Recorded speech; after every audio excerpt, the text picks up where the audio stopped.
नमस्कार, जीवन उत्साह न्यूज़ पर आप सब लोगों का बहुत बहुत स्वागत है। और जैसा कि आज आप देख रहे हैं, हिमाचल प्रदेश में 3 विधानसभाओं के लिए उपचुनाव होने जा रहे हैं और 1 लोकसभा सीट के लिए भी चुनाव इस बार होने जा रहा है। हिमाचल प्रदेश एक ऐसा राज्य है जो गांव-गांव तक जुड़ा हुआ है एक आम आदमी की सोच से और उसकी तरक्की से।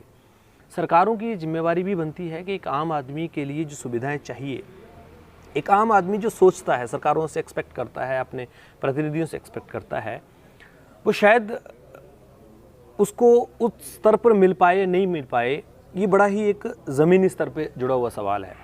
लेकिन कुछ ऐसे राजनेता भी हिमाचल प्रदेश के अंदर हैं और हुए, जिन्होंने एक आम आदमी की सोच के साथ जुड़कर ऐसे कार्य किए जिसकी वजह से उन लोगों को जनता ने एक बार नहीं बल्कि 7 बार मौका दिया और उसकी वजह से उन्होंने उस क्षेत्र को इतने महत्वपूर्ण तरीके से डेवलप किया जो कहीं ना कहीं उनके विज़न को दिखाने का कार्य करता है। आप जैसा कि जानते हैं कि इस बार जो उपचुनाव हो रहे हैं उनमें ज़्यादातर जो विधायक हैं उनकी आकस्मिक मृत्यु होगी और उसकी वजह से वहाँ पर उपचुनाव होने जा रहे हैं। और उनमें से फतेहपुर विधानसभा में भी स्वर्गीय सुजान सिंह पठानिया जी, जो हर एक व्यक्ति के साथ जुड़े हुए व्यक्ति, उनके बारे में जितनी बातें बताई जाएं मुझे लगता कम हैं, लेकिन एक इंटरव्यू के माध्यम से मैं आपके बीच में लाना चाहता हूं कि एक ऐसे विजनरी व्यक्ति जिनकी सोच हमेशा से एक आम आदमी से जुड़ी हुई समस्याओं को समाधान करने से रही है। उनका सबसे प्राथमिक जो सोच था, उनका ये मानना था कि सड़कें, शिक्षा और स्वास्थ्य, ये सब चीज़ें और उसके साथ साथ में कृषि, ये 3-4 चीज़ों के ऊपर उन्होंने इतना बेहतरीन फोकस किया कि अगर आप पूरे फतेहपुर विधानसभा में उनके बारे में जानें तो आपको पता लगेगा कि वे कितने ग्राउंड से जुड़े हुए व्यक्ति थे। आकस्मिक उनकी मृत्यु होने के बाद में अब उनके सुपुत्र को भारतीय कांग्रेस पार्टी द्वारा टिकट दिया गया है यहाँ से विधायक का चुनाव लड़ने के लिए, भवानी सिंह पठानिया जी। और भवानी सिंह पठानिया जी के बारे में मैं आपको परिचय कराऊंगा, उनसे मुलाकात भी कराऊंगा, उनके कुछ विचारों को भी जानेंगे। उनका भी अपना कॉरपोरेट सेक्टर्स का बहुत अच्छा एक्सपीरियंस रहा है, बहुत लंबा तजुर्बा उन्होंने इस अपने कॉरपोरेट इंडस्ट्री को दिया है और आज राजनीति में वह टिकट लेने के बाद में अपने पिताजी की जगह पर लोगों की सेवा करने के लिए अब वापस मैदान में उतरने जा रहे हैं। क्या उनके विचार हैं, क्या उनकी सोच है, उनके पिताजी का क्या सपना है, किस तरह से वो उसको क्रियान्वित करेंगे, हम आपकी बात कराएंगे और उनकी बात करते हुए उनके विचारों को, उनके विज़न को जानेंगे और क्षेत्र की जनता को किस तरह से वो और सुनियोजित तरीके से अपने पिताजी के बाद उनके विज़न को पूरा करने के लिए महत्वपूर्ण भूमिका निभाएंगे, इसको लेकर हम उनसे चर्चा करेंगे। तो चलिए आपकी बात कराते हैं भवानी सिंह पठानिया जी, फतेहपुर विधानसभा से भारतीय राष्ट्रीय कांग्रेस के उम्मीदवार। भवानी सिंह पठानिया जी, बहुत बहुत स्वागत आपका जीवन उत्साह न्यूज़ पर। और इस बार कांग्रेस पार्टी ने आपको आपके पिताजी की जगह पर विधायक का चुनाव लड़ने के लिए चुना है। सबसे पहले तो आपको ढेरों शुभकामनाएं, बधाई। और हम जीवन उत्साह न्यूज़ के माध्यम से जनता तक आपकी ये आवाज़, आपका वो विश्वास पहुंचाना चाहते हैं जो सुजान सिंह पठानिया जी अधूरा छोड़ के गए हैं। सबसे पहले तो किस तरह से सुजान सिंह पठानिया जी का जो सपना है, जो विज़न है, जो ग्राउंड में उनकी सोच है लोगों के प्रति, जो लोग उनके बारे में जानते हैं, 7 बार किसी व्यक्ति को विधायक बनाना अपने क्षेत्र में कोई साधारण सी बात नहीं है। अब किस तरह से आप उनके सपने को क्रियान्वित करने के लिए आगे कार्य करेंगे और क्या आप लोगों से एक्सपेक्ट करते हैं? नहीं, देखिए, मुझे लोगों से कोई एक्सपेक्टेशन हो नहीं सकती, ये लोगों को शायद मेरे से एक्सपेक्टेशंस हैं। और उसमें आप देखिए कि किसी भी आदमी का विजन या किसी भी व्यक्ति का जो सोच का जो नज़रिया या सोच का तरीका होता है, वो उसके जीवन के अपने अनुभवों से, अपने एक्सपीरियंसेस से होता है। ट्रू। तो पिताजी का जो पीरियड रहा, आप वो देखिए कि उनका लाहौर में जन्म हुआ था, मतलब अविभाजित हिंदुस्तान के अंदर जी। और जब ये आपका पूरा माइग्रेशन वाला एपिसोड चल रहा था, जब मारकाट मची हुई थी, उसी समय जो है ये वहाँ से मतलब मेरे दादाजी जो हैं वो लाहौर में काम किया करते थे, तो मेरे ताया जी भी वहीं थे, दादी भी वहीं थी। तो उस समय ये वहाँ से जो है बड़ी मुश्किल से किसी भी तरीके से जान बचा के जो है वो वापस अपने घर मंझार करके हमारा गांव हुआ करता था, यहाँ से 1-1.5 किलोमीटर नीचे, वहाँ वापस पहुँचे थे जी। तो शुरुआती तौर पे अगर आप देखें कि भारत का विभाजन अभी हुआ ही था, आज़ादी उसी समय मिली थी, और उस समय का जो परिवेश था, जो सामाजिक परिवेश था, वो इस प्रकार से था कि हर चीज़ जो है वो हमको एक प्रिविलेज की तरीके से लगती थी। तो बड़े अभावों में उन्होंने अपनी ज़िंदगी काटी है। उन्होंने अपनी प्रारंभिक शिक्षा जो है वो ज्वाली में स्कूल हुआ करता था, वहाँ पे मतलब उन्होंने अपनी 10th तक उन्होंने अपनी पढ़ाई वहाँ से करी। और उसके साथ साथ वो जब वो अपने जीवन के बारे में बताते थे कि सुबह 4 बजे उठ के बच्चे जो हैं उन्हीं से एक्सपेक्टेशन होती थी घर के सारे कामों को करने की। पानी नहीं था, सड़क नहीं थी, स्कूल नहीं था, कुएं से जो है पानी लाना पड़ता था। तो घर के सारे काम ख़त्म करने के बाद फिर ये अपने बस्ते लेके निकलते थे ज्वाली के लिए, और वहाँ से फिर शाम को जब वापस पहुँचते थे थके हारे, उसके बाद फिर से पूरा घर का काम करके फिर जो है वो दोबारा सोने जाते थे। तो वही उनकी मतलब दिनचर्या, जो जीवन जो था वो उसी तरीके से बीता प्रारंभिक। तो उस समय अगर आप देखें तो एक बच्चे के दिमाग में जो इम्प्रेशन बनता है वो यही बनता है कि यहाँ से अब अगर ज़िंदगी को अपग्रेड करना है तो किस तरीके से किया जाए जी। और एस्केप जो थी उस समय अगर आप देखें, मतलब जो इस जीवन से जो एस्केप है वो सिर्फ एक माध्यम से मिल सकती थी, वो थी शिक्षा जी। तो मतलब मेरे हिसाब से हम फॉर्चुनेट थे। परिवार की ताया जी जो हैं उन्होंने अपनी मतलब प्रारंभिक शिक्षा जो है वो ठीक तरीके से करी थी। वो अपनी ग्रेजुएशन कर गए, पिताजी अपनी ग्रेजुएशन कर गए, उसके बाद वो जॉब वगैरह मिल गई, ये सब है। और फिर करते करते क्या है कि वो अल्टीमेटली घटनाक्रम कुछ ऐसा घटा, 75 की इमरजेंसी लगा लीजिए या कोई भी वो कर लीजिए कि वो राजनीति में शामिल हो गए जी। अब राजनीति में जब आप आ गए, अब आपके पास वो सारे सपने या वो सारे अभाव जो आपने पहले देखे हैं उनको पूरा करने का आपके पास एक अपॉर्चुनिटी आ गई। और उस अपॉर्चुनिटी में अगर आप देखें तो उस समय 1977 में पहली बार वो विधायक बने थे। टोटल 9 किलोमीटर की पक्की सड़क थी इस पूरे के पूरे, इसको ज्वाली कॉन्स्टिट्यूएंसी बोला जाता था तब जी। तो ज्वाली के अंदर 9 किलोमीटर की पक्की सड़क थी, एक भी हैंडपंप, एक भी नलका, एक भी यहाँ पे जो है वो ट्यूबवेल नहीं था। और सारा का सारा जो कार्यक्रम है जो आपका इंफ्रास्ट्रक्चर डेवलपमेंट का, वो 1977 से स्टार्ट हुआ। और आज जो आप हर खड्ड के ऊपर पुल देखते हैं, आज आप हर 2 किलोमीटर के ऊपर आप एक हायर सेकेंडरी या सीनियर सेकेंडरी स्कूल देखते हैं, आज जो आप अपनी वाटर सप्लाई की स्कीम्स देखते हैं, लिफ्ट इरिगेशन स्कीम्स देखते हैं, ये सारी की सारी उन अभावों की उपज है। क्योंकि उनके दिमाग में ये था कि सड़क बनाओ, रोज़गार अपने आप आ जाएगा, पानी खेत में दे दो, रोज़गार अपने आप पैदा हो जाएगा, आप बच्चों को शिक्षा दे दो, मतलब आप स्कूल्स को अपग्रेड कर दो जिससे कि हमारी बेटियों को, हमारे बच्चों को जो है ज़्यादा दूर ना जाना पड़े, जिससे वो स्कूल छोड़े ना, रोज़गार अपने आप आ जाएगा। तो उन्होंने बिल्कुल अपने जो इंफ्रास्ट्रक्चर जो था, जो मूलभूत सुविधाएं जिनको हम कहते हैं, उनका पूरा का पूरा कंसंट्रेशन फोकस जो है वो उसके ऊपर रहा और आखिरी मोमेंट तक वो उसी को अपग्रेड करते चले गए। मैं आपको बताता हूँ, जब पहली बार बिजली सिंगल फेज़ की जब आई थी, वहाँ से लेके 132 केवी का यहाँ पे होना, ये जो जर्नी है ना, मैं पूरे यहाँ के विकास की जर्नी का मैं मतलब शुरुआत पॉइंट और उनके जो करियर का जो है वो सबसे बड़ा जो प्रोजेक्ट मैं ये मान के चलता हूँ। अच्छा, ये आपने यहाँ एक बड़ा अच्छा पॉइंट रखा है कि उन्होंने शिक्षा को प्राइमा फेज माना कि शिक्षा है तो फिर बहुत कुछ हो सकता है, वो चाहे अपनी फैमिली की बात या उनकी अपनी खुद की एजुकेशन की बात है। एक उनका जो बड़ा विजन जो सामने आया है, जो ग्राउंड पे भी लोगों के से पता लगता है, लोग बताते हैं कि उन्होंने एक सिरे वाइज चीज़ों को पकड़ा, उन्होंने शिक्षा को पकड़ा, सड़कों को पकड़ा। उनका ये मानना था, जैसे आपने अभी अपने वक्तव्य में कहा, कि सड़क उनको लगता है कि एक मेजर पार्ट है किसी की सक्सेस का, किसी की ग्रोथ का, क्योंकि सड़क होगी तो वहाँ पर सुविधाएं आ जाएंगी, ट्रांसपोर्टेशन आ जाएगा। फिर शिक्षा पकड़ा उन्होंने, एग्रीकल्चर पकड़ा।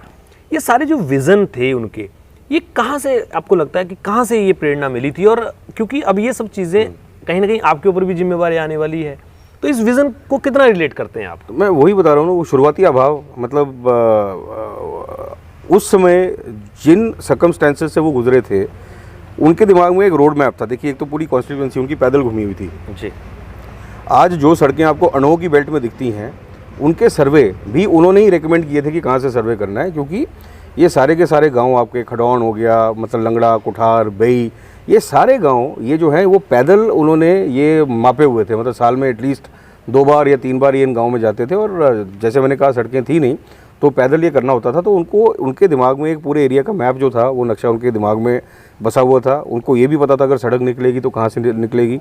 उनको ये भी पता था कि अगर लिफ्ट इरिगेशन की स्कीम बनेगी तो पानी कौन सी खड्ड से चेक डैम बना के कहाँ पे वो लेके जाना है। तो वो एक बिल्कुल मतलब इस एरिया में हुए थे, बिल्कुल इस एरिया उनके मतलब दिमाग में रचा बसा हुआ था। लेकिन जैसे मैंने बोला कि रोज़गार की बात, क्योंकि देखिए सबसे पहली बात यही आती है कि हम आपका मतलब पेट कैसे पालेंगे। तो उसके लिए उनके एक्सपीरियंसेस कुछ रहे हैं। वो एक्सपीरियंसेस यही थे कि अगर आपको एग्रीकल्चर से पैसा कमाना है या एग्रीकल्चर को प्रॉफिटेबल बनाना है तो आपको ट्रैक्टर को खेत तक पहुंचाना है, ये सबसे बड़ी बात है। तो सड़क बनेगी, ट्रैक्टर खेत तक पहुंचेगा। उसके बाद अगर ट्रैक्टर एक बार खेत पे पहुंच गया तो जो आपकी प्रोड्यूस है, जो अगर आपने सब्जी उगाई है, खीरा है, जो भी है, उसको काट के अगर आप ट्रांसपोर्ट करके वापस मंडी अगर आपने पहुंचाना है तो फिर आपको जो आपकी एनसी है, जो भी आपकी गाड़ी है, वो आपको खेत तक पहुंचानी बहुत ज़रूरी है। तो सड़क उनके लिए हमेशा मूलभूत जो है वो प्रायोरिटी नंबर बन रही है। एक बार आई थिंक 1977-78 में हटली के अंदर वो थे, रात को बीमार पड़ गए। बीमारी बहुत ज़्यादा बढ़ गई और बहुत ज़्यादा बुखार था। तो उस समय उन्होंने देखा कि लोगों ने उनको चारपाई पे बिठा के और 4 या 5 लोगों ने उठा के फिर जाके डॉक्टर के पास पहुंचाया था। एक ये इंसिडेंट भी उनके दिमाग में वो था कि अगर मैं फतेहपुर में हॉस्पिटल बना देता हूं तो उसका फ़ायदा क्या होगा जब मरीज़ जो है वो घर पे ही मर जाएगा क्योंकि सड़क नहीं है। तो थ्रस्ट उनका हमेशा यही रहा कि पहले, और ये इस बात पे अड़े रहे। मतलब बहुत सारी ऑपोजिशन आती थी कि अच्छा ये कर दो, वो कर दो, पर उनका एक विज़न था कि भाई सड़क बनेगी, इरिगेशन की स्कीम्स बनेगी, आपकी पानी की वाटर सप्लाई की स्कीम्स बनेगी, इलेक्ट्रिसिटी जो है वो कर, और एक योजनाबद्ध तरीके से वो है वो एरिया को पॉपुलेशन के हिसाब से, जहाँ सबसे डेंस पॉपुलेशन, उसके बाद वो प्रायोरिटाइज करके उसको करते गए।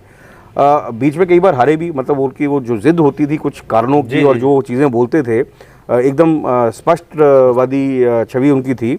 अगर काम उनको लगता था कि ये शायद अभी नहीं हो सकता, वो सीधा मुंह पे मना कर देते थे, किसी को भगाते नहीं थे कि कल आना परसों आना।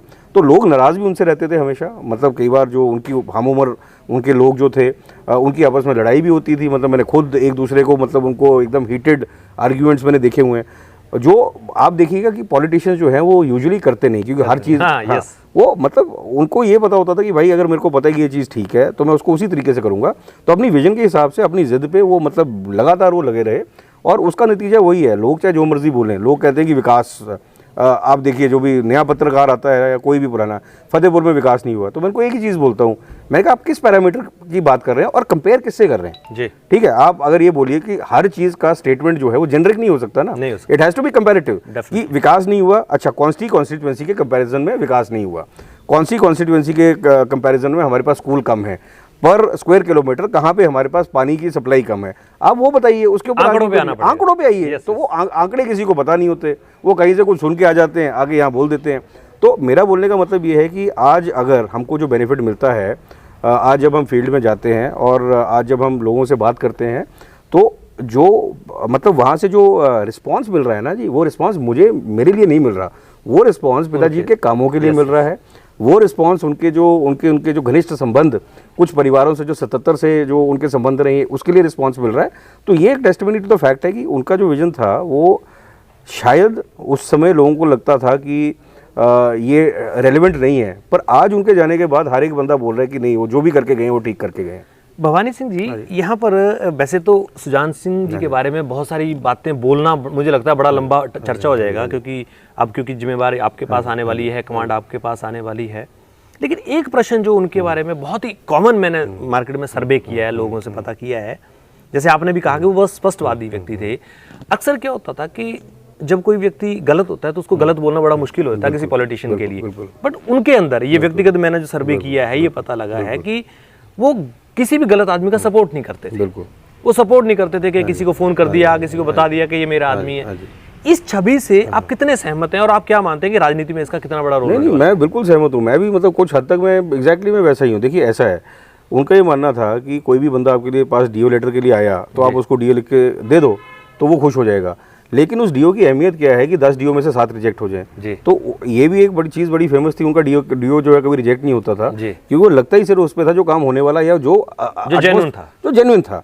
सिमिलरली मतलब ऐसे भी लोग हैं जो मतलब आप देखिए इन सब का जेनेसिस एंड में क्या है कि आप अगर कॉम्प्रोमाइज नहीं है, आपने अगर किसी से पैसा नहीं लिया है, अगर आपने किसी से मतलब कुछ इस टाइप का समझौता नहीं किया, फेवर नहीं किया है, तो आपका कौन क्या बिगाड़ लेगा। तो आप फिर मतलब आपको कोई गलत काम करने के लिए प्रोत्साहित या पुश नहीं कर सकता। Yes. कोई आपको ब्लैकमेल नहीं कर सकता, कोई आपकी आर्म ट्विस्टिंग नहीं कर सकता। जी। तो बिल्कुल वो स्पष्टवादी इंसान यही थे कि उनको पता था कि ना उन्होंने कभी किसी अफसर से पैसा लिया है, ना उन्होंने कभी किसी ठेकेदार से पैसा लिया है। तो जो भी मतलब बात है वो सीधा मुंह के ऊपर करते थे। और यही बात जो है कुछ समय तक कुछ लोग जो है उनसे परेशान भी बड़े होते थे, उनसे गुस्सा भी होते थे। Obviously. लेकिन आज अगर आप देखें तो मेरे हिसाब से वो बिल्कुल ठीक करते थे। और आज उनकी जो अहमियत है, आज भी उनके जाने के बाद भी जो उनकी रेलेवेंस है, वो उनकी इसी वर्किंग स्टाइल की वजह से। अच्छा, ये तो अभी हमने सुजान सिंह पठानिया जी के बारे में बात की, क्योंकि एक बड़ा रोल है उनका इस चुनाव में भी, मान के चलें, या 3 बार मंत्री भी रहे हैं वो हिमाचल प्रदेश सरकार में। अब सवाल आता है आपकी राजनीति पर, क्योंकि अब आपके पास एक कमांड आई है, आप आज प्रतिनिधि रूप में उतरने का प्रयास कर रहे हैं। क्या क्या विजन अब आपके पास हैं कि अब आप अपने पिताजी की जो अधूरी चीज़ें रह गई हैं, या उनकी जो ड्रीम्स, कहीं ना कहीं घर में डिस्कशंस होते थे, आप भी राजनीति में सक्रिय रहे हैं, उनके हर चुनाव में रहे हैं, उन्होंने बहुत सारी घोषणाएं भी की होंगी, बहुत सारी बातें भी की होंगी। किन चीज़ों को लेकर अब आप सीरियस हैं कि अपने क्षेत्र में यदि आप विधायक के रूप में चुने जाते हैं? हालांकि टेन्योर बड़ा छोटा है, अब 1 साल का ही टेन्योर है आपके पास में, और आगे आपके इन वर्किंग पे ही चुना जाएगा, आगे जो भी चुना जाएगा। मुझे लगता है कि ये 6 महीने आपकी अग्नि परीक्षा है। इन 6 महीनों में आपके पास क्या ऐसा रोड मैप या विजन आपने प्लान किया है कि अगर आप विधायक बन जाते हैं तो आप सबसे प्रायोरिटी से इन चीज़ों पे काम करेंगे? नहीं, 2-3 चीज़ें इसमें क्या है कि पहली चीज़ कंटिन्यूटी किस तरीके से होगी। एक इंफ्रास्ट्रक्चर आज हमारे पास अवेलेबल है, जिसमें मैं रोड्स बोलता हूँ, हाँ रिपेयर की ज़रूरत है, डेफिनेटली है जी। इलेक्ट्रिसिटी आपका हो गया, आपका पानी हो गया, आपका इरिगेशन हो गया, आपकी मंडी हो गई, प्रोक्योरमेंट सेंटर्स हो गए, ये मूलभूत हमारे पास इंफ्रास्ट्रक्चर अवेलेबल है। राइट। हमारी प्रॉब्लम क्या है वो जाननी बहुत ज़रूरी है। सबसे बड़ी समस्या हमारी जो है वो है हमारा 18 साल से लेकर 35 साल के बीच का जो युवा, और इस युवा के पास दिशाहीनता जॉब ना होने के कारण। क्योंकि आपके पास जॉब्स की जो जॉब क्रिएशन की कैपेसिटी जो है वो सरकारी नौकरी एक है, सेना दूसरा है, और तीसरा बेसिकली आपका बनता है प्राइवेट जॉब्स। ये इन तीनों में जब एक किस्म से मंदी या एक किस्म से बहुत भारी गिरावट जब आनी शुरू हुई है, तो आपके सामने सवाल यही आता है और चैलेंज भी यही आता है कि अपना पेट तो पालना ही है जी। तो आप इस वर्ग को किस तरीके से गाइड कर सकते हैं आजीविका को कमाने के लिए, और मतलब रोज़गार के साधन और उन साधनों को जुटाने के लिए संसाधन। ये जो है ये मेरे हिसाब से प्रायोरिटी आगे होनी चाहिए कि जो इंफ्रास्ट्रक्चर हमारे पास अवेलेबल है इसको यूज़ करके हम नेक्स्ट लेवल पे कैसे इसको लेके जाएं रोज़गार की दृष्टि से। हमारे पास 3 या 4 बेल्ट्स हैं यहाँ पे, जहाँ पे आप एक बेल्ट जो है जो डैम के पास वाली वो टूरिज्म के रूप में डेवलप हो सकती है। ग्रेट। बट उसको अगर आपने सुचारू रूप से चलाना है, अगर आपने किसी बड़ी चेन को यहाँ पे लाके एंकर प्रॉपर्टी बनाना है, तो पॉलिसी लेवल पे काफ़ी सारी चीज़ें जो है जो हमको करनी पड़ेंगी जब सरकार बनेगी। तो उसके अंदर सिंगल विंडो क्लियरेंस, क्योंकि यहाँ पे 3 या 4 विभाग जो हैं वो इन्वॉल्व हैं। हाँ, आप में वन विभाग है, वाइल्ड लाइफ है, आपके अंदर वो इकोलॉजिकली सेंसिटिव जोन है, उसके बाद BBMB का जो है वो ज़मीन है। तो अगर मैं किसी को गारंटी दे देता हूँ कि सरकार प्रोक्योरमेंट में आपकी मदद करेगी, पैसा आपका प्रोक्योरमेंट में मदद सरकार करेगी लैंड एक्विजिशन की, और उसके बाद जो है single window clearance by all departments, ये पॉलिसी के तहत अगर आप करना स्टार्ट कर दें, एंकर प्रॉपर्टीज आनी शुरू हो जाएं, यहाँ पे एक रोज़गार का बहुत अच्छा जो है ये आपको ये पैदा हो सकता है। तो ये प्रायोरिटी के ऊपर इसको करने की कोशिश करेंगे।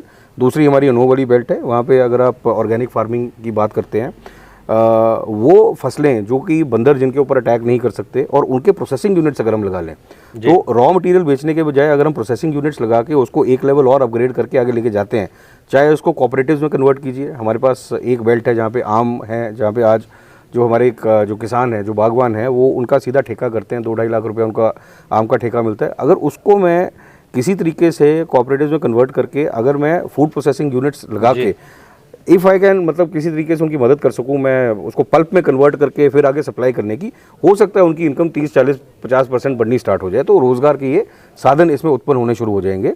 मेरी ये जो बेल्ट है, आपकी रैन वाली बेल्ट है, राजा का तालाब वाली बेल्ट है, इसको हम एजुकेशन हब के रूप में डेवलप कर सकते हैं। और मुझे ये कहने में कोई वो नहीं होता कि हो सकता है आज से 5-6-7 साल के बाद जो कॉन्टैक्ट सेंटर्स आपके, जो कॉल सेंटर्स आपके, अगर अब शिमला तक खुल चुके हैं, 31st पैरेलल करके एक है जो शिमला में मेरे हिसाब से आज की डेट में हिमाचल सरकार के बाद सबसे ज़्यादा तनख्वाह देने वाला जो ऑर्गेनाइजेशन है वही है। अगर वो अपना शिमला और सोलन में अपने सेंटर्स खोल सकते हैं, तो रहन जो कि एक स्टूडेंट हब है, जहाँ पे आपका एक अभी पॉलिटेक्निक की क्लासेस स्टार्ट हो जाएंगी, देहरी कॉलेज के 2-2.5 हज़ार स्टूडेंट ऑलरेडी हैं, तो उनको हम ट्रेन करके, रीट्रेन करके, स्किलिंग करके, वॉइस मॉड्यूलेशन की क्लासेस देके हम कॉन्टैक्ट सेंटर्स यहाँ पे भी स्टार्ट कर सकते हैं, जो कि बहुत ज़्यादा एक कॉस्ट इफेक्टिव कॉल सेंटर्स होंगे फॉर द कॉर्पोरेट। तो ये आप डेवलप कर सकते हैं पब्लिक प्राइवेट पार्टिसिपेशन के अंदर। क्या हॉस्पिटल्स के मिड सेगमेंट, मतलब जो हॉस्पिटल चेन्स हैं, आपकी अपोलो है, आपकी बाकी मैक्स वगैरह हैं, इनके मिड सेगमेंट हॉस्पिटल्स को अगर हम यहाँ पे लेके आ पाएँ, तो एक हॉस्पिटल जो है 250 से 500 के आसपास का डायरेक्ट रोजगार प्रोवाइड करता है और 500 से 700 के आसपास इनडायरेक्ट रोजगार प्रोवाइड करता है। तो ये सारी चीज़ें, ये सारे प्रोजेक्ट्स के ऊपर काम करना पड़ेगा। ये ओवरनाइट होगा नहीं, पर ये ज़रूर है कि अगर आज इसके बारे में सोचना और इस डायरेक्शन में काम करना स्टार्ट कर दें, तो ये अगले 7-8 साल के अंदर मेरे हिसाब से हम कम से कम, मतलब 1000 से लेके 2-2500 परिवारों को हम रोज़गार का एक साधन जो है वो मुहैया करा सकते हैं। तो फोकस यही रहने वाला है। भवानी सिंह पठानिया जी, मैं जहाँ तक अभी बात समझा हूँ आपकी, क्योंकि मैं फर्स्ट टाइम आपसे मिला हूँ, राजनीति में तो आप लोगों का इन्वॉल्वमेंट है ही पहले से, परिवार में राजनीति चलती आ रही है, लेकिन जो आपका कॉर्पोरेट थॉट है, मैं जो आपकी बातों से समझा हूँ, उस कॉर्पोरेट थॉट को अगर पॉलिटिक्स में मिलाकर इस तरह की डेवलपमेंट पे काम कर दिया जाए, तो क्योंकि आप किसी ऑर्गेनाइजेशन के ऑलरेडी 2-3 जोन के हेड भी हैं, 2-3 स्टेट को देखते हैं। मैं स्टेट नहीं, मैं कंट्री लेवल पे 2-3 बिजनेसेस देखता हूं। अच्छा, ग्रेट। तो इस थॉट का कितना बड़ा इफेक्ट आपकी राजनीति पे होने वाला है? सर, इसको राजनीति से मैं जोड़ के नहीं देखता, मैं इसको पॉलिसी फॉर्मुलेशन से जोड़ के देखता हूँ। कहीं ना कहीं विधायक का रोल क्या है हम सब भूल चुके हैं, ठीक है। विधायक का रोल ये रह गया है कि आप नलका लगवा दो, आप ये करवा दो। देखिए, वो ये काम डिपार्टमेंट का काम है, ये सुचारू रूप से डिपार्टमेंट के हिसाब से आपको एक रिव्यू मैकेनिज्म के तहत ही आपको करने हैं। विधायक का रोल ये है पॉलिसी फॉर्मुलेशन, बिल्स को टेबल करना, वो क्या हम बिल्स और क्या हम वो लॉज जो हैं, क्या हम कानून बना सकते हैं जिससे लोगों की ज़िंदगी जो है ज़्यादा आसान हो, जिससे रेवेन्यू जनरेशन स्टेट की वो बढ़नी स्टार्ट हो, जिससे जो मतलब हमारे वंचित सेगमेंट्स हैं, जैसे कि मतलब हेल्थ केयर में और ये सब, आज हम रोते रहते हैं जी कि हेल्थ केयर में मतलब कुछ नहीं है यहाँ पे। आप बताइए कि मैंने अपनी ये यहाँ से वैक्सीनेशन लगाई, मेरे को फ्री में लगी, मुझे फ्री में लगाने की क्या ज़रूरत है? क्या मतलब ग्रेडेड मतलब जो अफोर्ड कर सकता है उसको फ्री की सुविधा आप क्यों प्रोवाइड करना चाहते हैं? क्योंकि सब्सिडी का मूल मंत्र ये है कि जो दे सकता है पैसे वो देता है, और उससे जो पैसा बचता है आप उसमें वही फैसिलिटी उसको प्रोवाइड करते हैं जो नहीं दे सकता।